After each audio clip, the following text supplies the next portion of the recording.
Hello, my friends, and welcome to Kurt Berglund's Baseball World.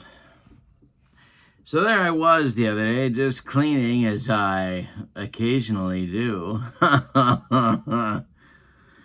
And I came across a set of cards I haven't done anything with.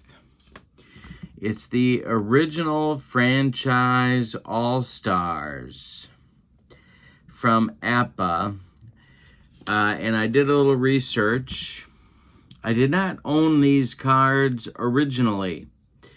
Although this was about the time I started playing APA, 1981, 82, in there. And apparently Richard Seitz created this set because of the 1981 baseball strike. So this was like a dual release. The 81 set seems to have been released about the same time that this set was. It is a set, if you don't know, it is a set of 25 of the best players of the original 16 franchises. So this is a pre-expansion sort of set. Running the gamut from, well, I'm not finding any 19th century players here, but there are plenty of dead ball stars in the set. Might be a little even, dare I say, dead ball heavy. Each player has carded for one of their best seasons, or maybe their best season, depending upon how you judge that kind of thing, in 1980 when he created these. 25 players per team, no stats on the cards. Here's one of the hitter cards, Eddie Collins. You can see that there's no master game symbols or anything like that. Just the regular 1970s / early 80s font. And I haven't done anything with them on my channel. And so I thought it might be fun to do a game. I randomly pulled two teams. First team I pulled was the Chicago White Sox. They became the home team for today's game. And the second team I pulled was the St. Louis Cardinals. So it's going to be the Cardinals at the White Sox at Comiskey for today's game. Going to be fun. This is just or maybe you'll like this, and maybe you'll tell me to do more with it. If you want to make suggestions about what I should do with this set, please keep it clean. You put that in the comments below, and in the description for this video is a link for channel membership. Maybe I'll do something with it on that side. I don't know. I'm getting the itch to do something with this set. I'm also getting the itch to tweak it a little bit with some players of my own selection. Might do that too. So for today, we're doing the old boards as well. And I love any opportunity to bring out the old boards, as you know, my friends. So we're going to do the Cardinals at the White Sox with a set that is now more than 40 years old. It's the original franchise All-Stars. Let's get to today's starting lineups. Here's a look at the envelopes. The envelopes are even in pretty good shape, really. These are the rosters for each of the franchises in today's game. Probably, even in a 1980 sort of sense, there's probably some room for quibbling. I don't know if Richard Seitz selected these rosters himself, or did he delegate that to, someone? I don't know. I'm going to read some more about this. All right, so here we go. For the visiting St. Louis Cardinals, here's your lineup. Rogers Hornsby will lead off at second base. Enos Slaughter will bat second and center field. Stan Musial will bat third and right. Johnny Mize will bat fourth. He'll play first base. Joe Medwick bats fifth. He's in left field. Ted Simmons, bat 6, he'll catch. Ken Boyer, bat 7th, he'll be at third. And Marty Marion will bat 8th and play shortstop. On the mound, I selected Bob Gibson, an AC pitcher with an XZ modifier. And in case you are wondering, this is a card based on his 1968 season. All right. This means that the Cardinals have a fielding rating of 42 to start the game, or points, 42 fielding points. That makes them a fielding number 1 to start this game. All right, for the White Sox. Leading off at second base, it's Eddie Collins. Batting second at short, Luke Appling. Batting third in right field, Harry Hooper. Batting fourth, the left fielder, Minnie Minoso. Batting fifth, the third baseman, Bill Melton. Batting sixth, the first baseman, Zeke Bonura. Let's call the whole thing off. Sherm Lawler bats seventh, he'll catch. And Johnny Mostel bats eighth, he's going to be in center field. On the mound, it's Eddie Seacott. He is an AC pitcher with a Z modifier. This card is based on his 1917 season, in case you are curious. All right, so the Cardinals are going to come to the plate. Hornsby, Slaughter, and Musial coming up in the top of the first. I'm looking forward to this. This is going to be fun. The APA dice, the red die is the tens digit, the white die is the ones digit, and we're ready to go with some OFAS baseball. Seacott deals to Hornsby, and I struck him out, and I got to believe that one was a wet one. That Eddie Seacott, I know, a knuckler, but they threw everything. Got the wet one by Rogers Hornsby, and the delivery to Slaughter is hitting the air to left. That's Minnie Minoso country, and he's got it for out number 2. Coming up now, Stan the Man Musial, the right fielder to start today's game. Seacott kicks and deals, and that's hit to right. Harry Hooper is under it, and he's got it for out number 3 in the top of the first. We go to the bottom of the first with no score. Bob Gibson will face Eddie Collins, Luke Appling, and Harry Hooper. The bottom of the first, Gibby kicks and deals, and Collins slaps a base hit right back through the middle. And that one is collected by Enos Slaughter. Enos out of position a little bit in center field, but he's going to cover that anyway, and Appling comes to the plate now with Collins at first. Gibson the stretch, and the pitch to Luke is a ground ball to Boyer at third. He knocks it down, picks it up, and fires to Mize for out number 1 in the bottom of the first as Eddie Collins advances to second base. Here's Harry Hooper. Gibby sets and deals, and Hooper hits it to right. Over by the foul line is Stan Musial, and he's got it for out number 2. And tagging at second and going to third is Collins. He's 90 feet away with the first run of the game, but there are 2 outs. Minoso comes up now. Gibby gonna go from the windup, and the delivery to Minnie is hitting the air to center. Dying Quail. Here comes Enos Country Slaughter, and he's got it for out number 3. So the White Sox get a guy all the way to third base in the first inning, but can't bring him in. We go to the second with no score at Comiskey.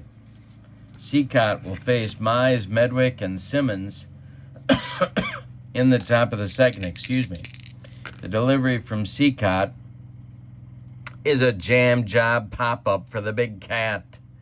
Under it, in fair territory, is Bill Melton. And there's one down in the Cardinals' second. Here's Joe Medwick. Almost started Brock. Almost in left field, but no. Seacott winds and deals to Medwick, and that's bounced on the ground to Appling at short. He's up with it and throws to Bonura for out number 2. Ted Simmons comes up. Almost started McCarver, but then I came to my senses. The pitch from Seacott to Simmons is popped up. Foul territory. Off with the mask is Sherm Lawler. And he makes the catch for out number 3. So it's 6 up and 6 down so far for Seacott. Gibby will face Melton, Bonura, and Lawler in the White Sox second. Gibson winds and deals. And it's a pop-up. On the infield dirt is Rogers Hornsby, and he's got it for out number 1. Zeke Bonura now. Gibson winds and deals to Zeke, and it's a pop-up. Again, one more time. Ken Boyer's under this one on the infield grass, and he'll take it. For out number 2, Sherm Lawler. Coming up now, Gibson winds and deals to Sherm, and there's a base hit to right field. It drops in front of Stan the man, and he throws it back in as Lawler holds on at first. Johnny Mostel comes to the plate, the Sox center fielder today. Gibby the stretch and the delivery to Mostel is bounced to third. That's Boyer. He's going to fire to Mize, and that will retire the White Sox in inning number 2. We've got 2 frames in the books and no score in Chicago. Boyer, Marion, and Gibson coming up against Seacott in the third for St. Louis. 6 up and 6 down so far for Eddie. The wind and the delivery to Boyer, and that's all over now. This is over first base. It's going to rattle around in the right field corner. Harry Hooper digs it out of there and fires it back in as Boyer cruises into second with a leadoff double for those Cardinals. Here's Marty Marion. Slats. Not sure where that comes from. I don't know a lot about Marty Marion. I know he was their glue, I guess, in the 40s with their great World Series teams. And I know, apparently, fantastic glove man as reflected by the 10, but how bad was his offense? I couldn't really tell you. But he's getting the sign to lay one down. Seacott the stretch and the pitch to Marty, and he does, in fact, square to bunt. And the bunt is going to be back to Seacott. They're going to fire for Boyer at third, and everybody's going to be safe. Nice slide by Kenny. Marion's going to get a sacrifice, and they're going to put him on by fielder's choice. And there's nobody out. There's Cardinals at the corners, and here comes Bob Gibson. A lot of options here. Who would be our manager of this Cardinal all-time team? Would it be Frisch? Would it be Red Schoendienst? I'm going to say Red Schoendienst. Flashing signs from the dugout. Seacott to stretch. The Sox infield is going to play in. The delivery to Gibson, he's not bunting, and he does strike out. Seacott blows him away, and there's 2 strikeouts on Eddie's ledger at this point. Gibby goes back to the dugout disgusted with himself, and here's Rogers Hornsby. They're still going to play in. Seacott the stretch, and the pitch to Hornsby is a ground ball to Collins at second. He takes a long look at Boyer. At third base and makes the play to Bonura at first. Advancing to second is Marion, so the Cardinals have 2 in scoring position now, but there are 2 outs for Enos Slaughter. First base is open, but Musial is on deck. Seacott the stretch and the pitch to Slaughter. And that is hit to left field. Minnie Minoso is going to make the catch, and that will retire the side.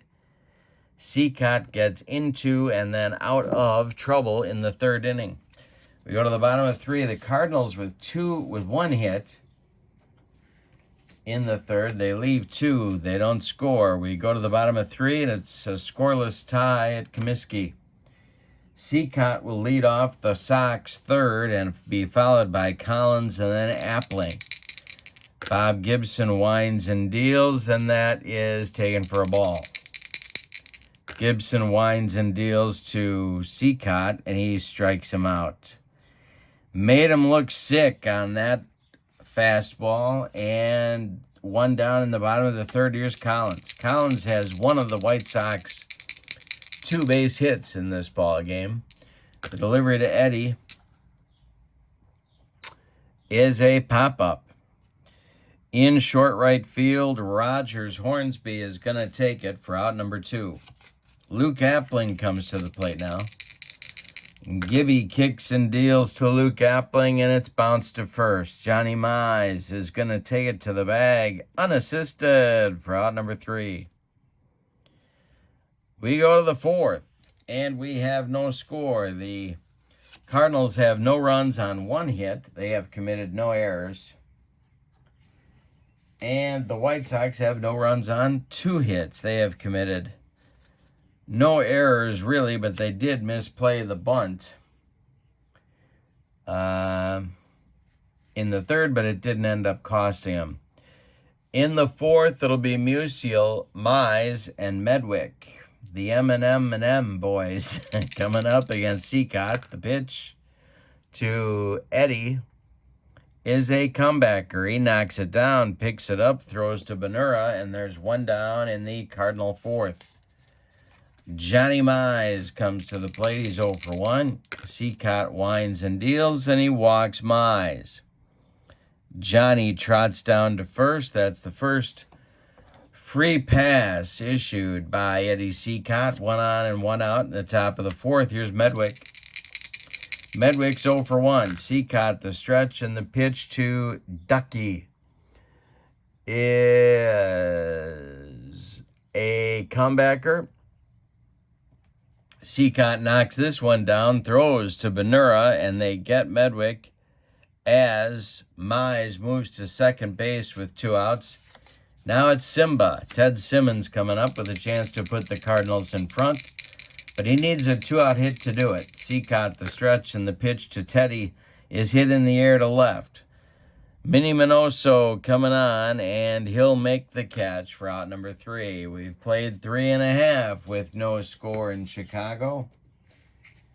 Bob Gibson's going to face the meat of the White Sox order in the bottom of the 4th. It's Hooper, Minoso, and Melton. Harry Hooper, I forgot, even was a White Sox before I started looking through this set, so he's in the starting lineup in right field. Gibson winds and deals to Harry Hooper, and it's a ground ball to Marty Marion at short.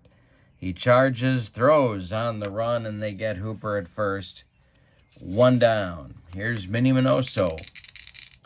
Gibson winds and deals to Minnie, and that's ball 4. Bob Gibson's first walk is to Minnie Minoso. Bill Melton comes to the plate. Double play target if he can hit one on the ground. Gibson the stretch. Minoso is not running, and struck out Melton on a bender.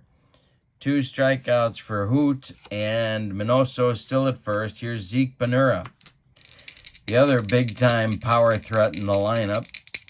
Gibson sets and deals, and Benura hits it to left and deep.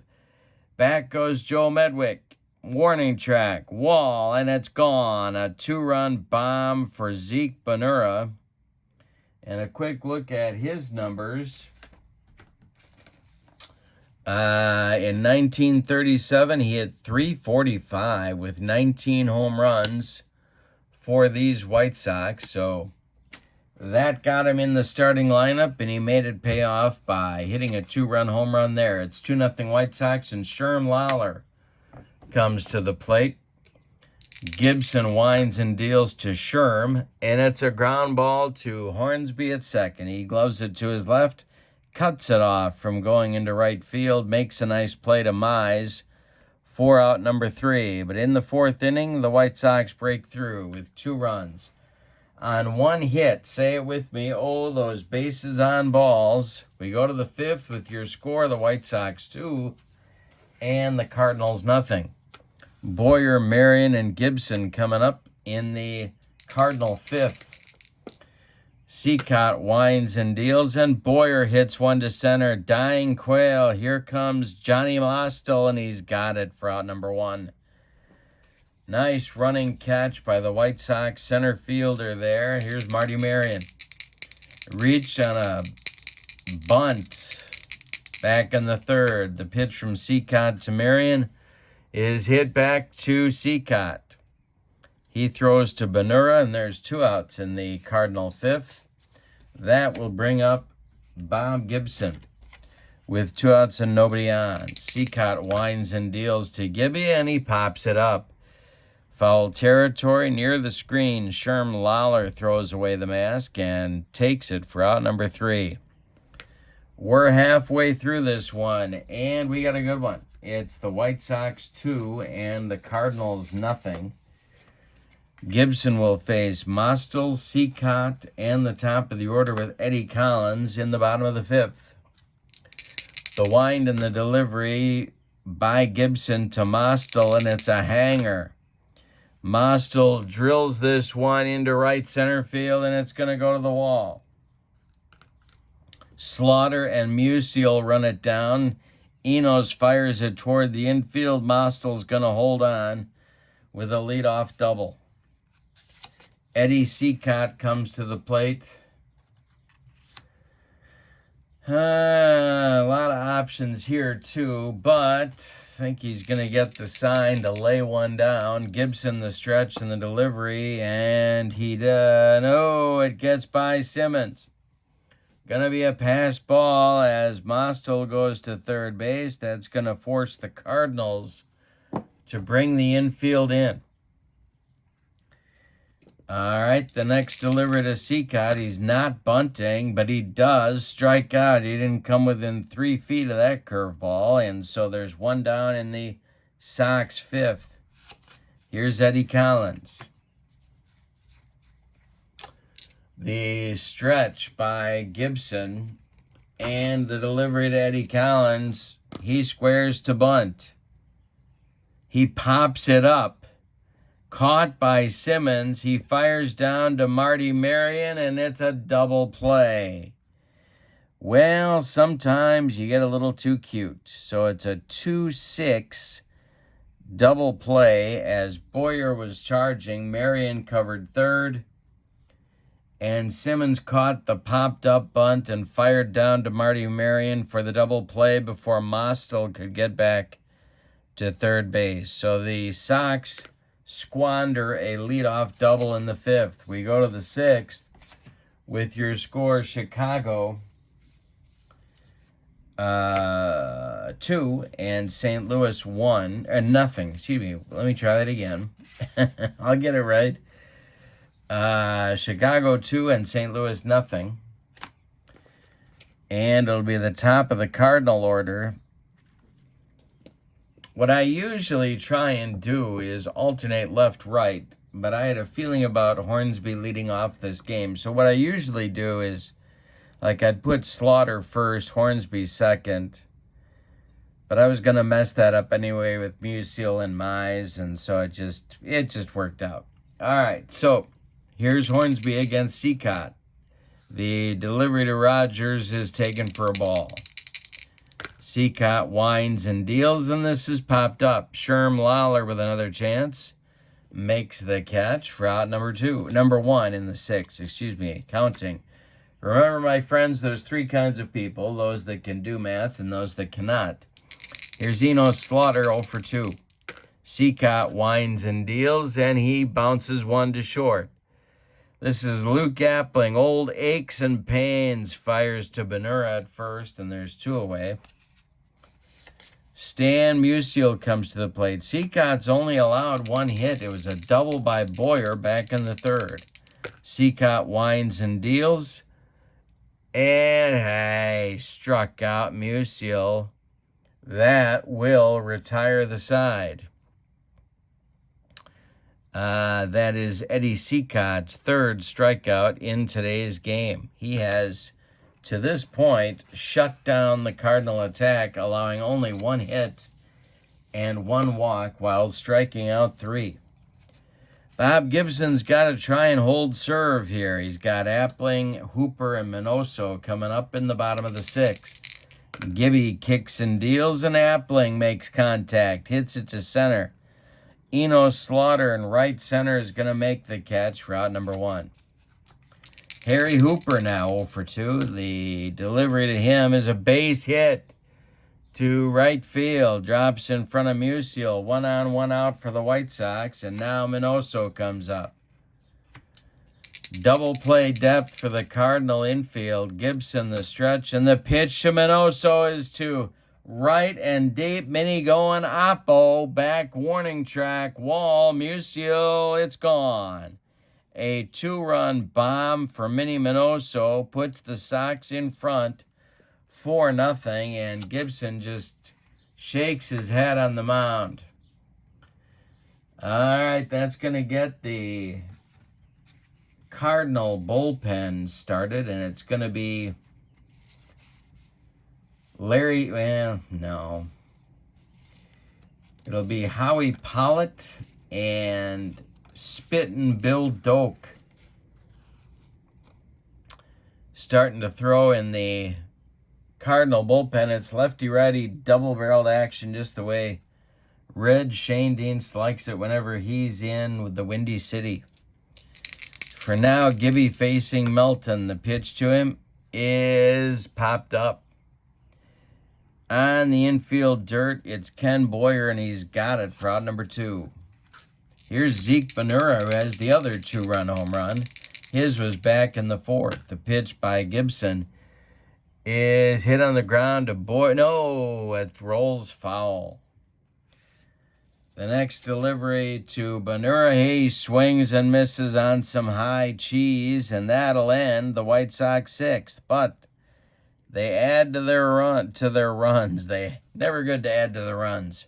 They add to their lead.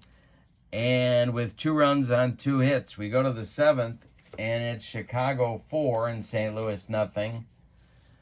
Mize, Medwick, and Simmons coming up, 4, 5, 6 batters in the Cardinal lineup. Seacott kicks and deals. Mize hits it to center. This is going to drive Mostel back a few steps, but he's got room and makes the catch for out number 1. Joe Medwick, Seacott winds and delivers to him. It's a ground ball to Collins at second. Eddie's up with it and throws to Benura for out number 2. Ted Simmons is 0 for 2. Seacott winds and deals to him, and it's a comebacker to the Sox right-hander. He gloves it, takes a couple steps toward Benura, and throws him the ball for out number 3. It's time to stretch him out in Comiskey with no sign of Harry Carey or Nancy Faust. Your score is the White Sox 4 and the Cardinals nothing. Bottom third of the White Sox order coming up in the bottom of the 7th. It's Lawler, Mostel, and Seacott. Bob Gibson winds and deals, and it's a hanger to Lawler.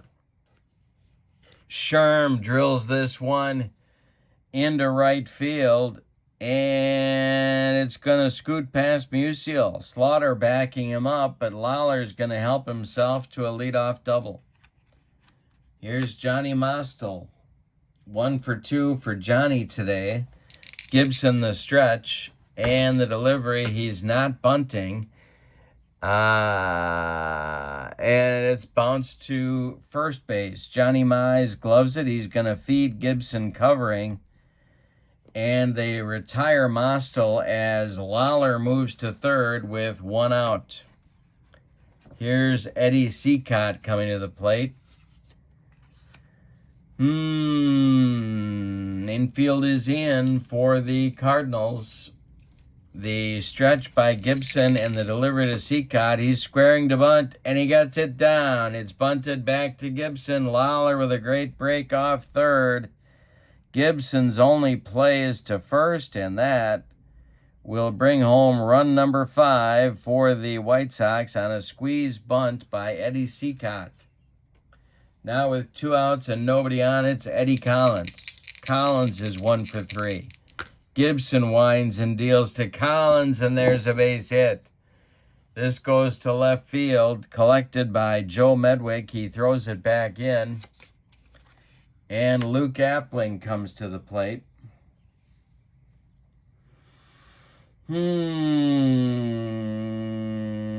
He's 0 for 3. They're going to stick with Gibson for now. The stretch by Gibby and the pitch to Luke Appling is bounced to Mize at first. He's going to flip to Gibson one more time, and that'll retire the White Sox in the 7th. But they add another run with some small ball on 2 hits. We go to the 8th with your scores: Chicago 5 and St. Louis nothing. I have a feeling some pinch hitters are coming up in the 8th inning. There's action on that Cardinal bench. So let's see what we got going here. It's going to be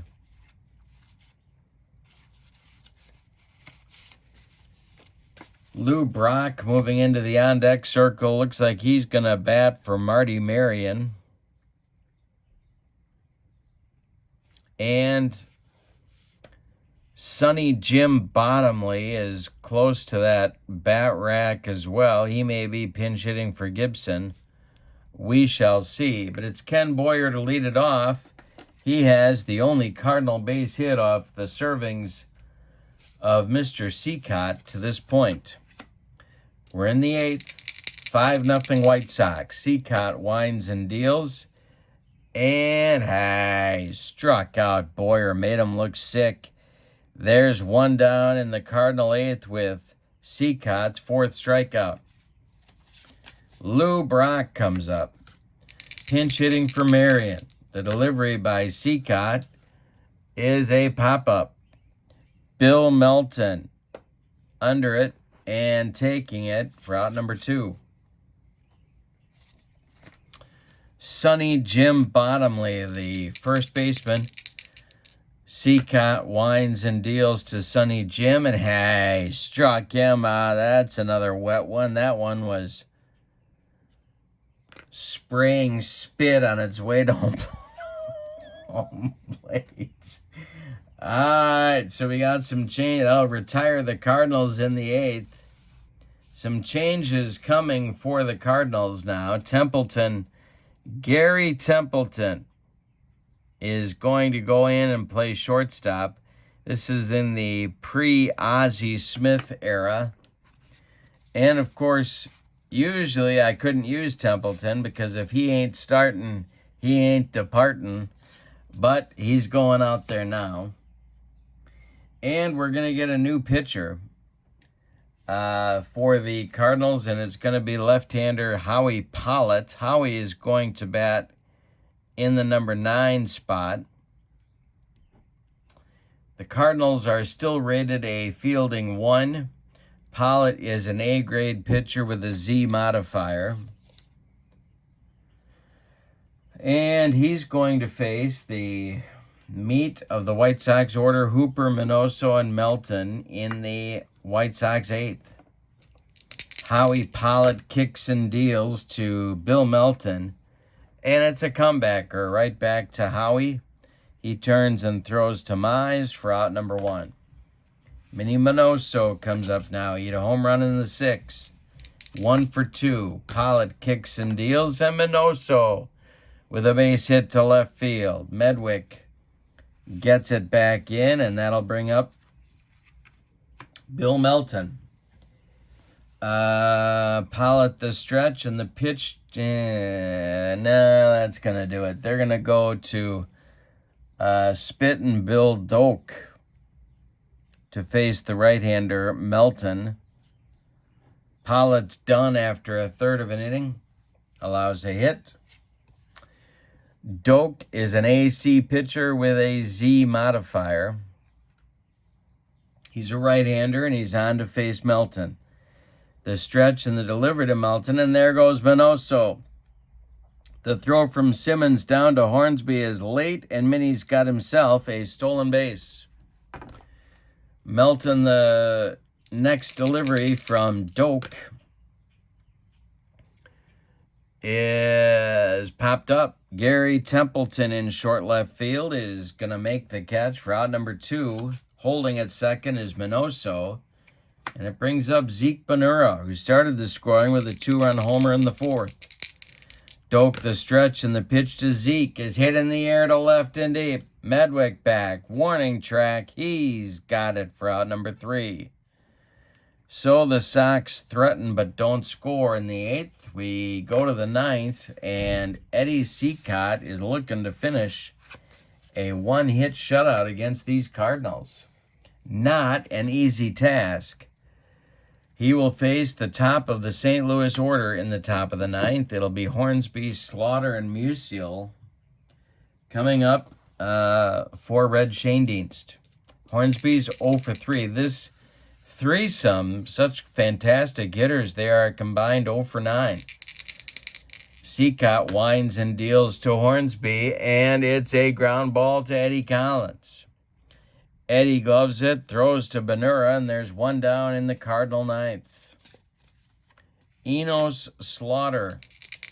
Seacott winds and deals to him, and that's ball 4. The second walk allowed today by Seacott.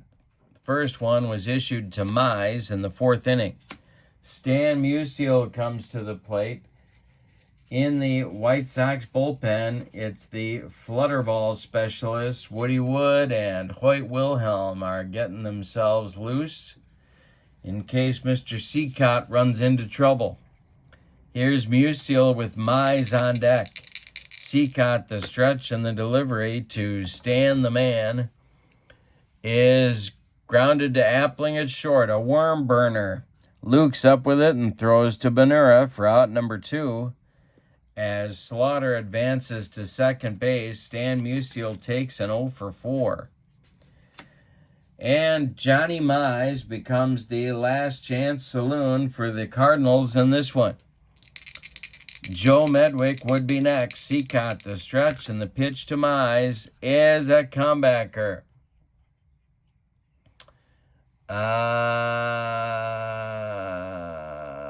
And he throws to Benura, and that will end the ball game.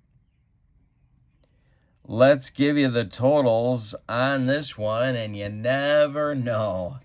That's why these sets are so much fun. You just don't know what's going to happen. But for the homestanding and victorious White Sox, 5 runs, 9 base hits, and they committed no errors. The Cardinals, no runs. On 1 hit, a double by Boyer in the 3rd. That was it. And they committed no errors. The winning pitcher is Eddie Seacott. The loss goes to Bob Gibson.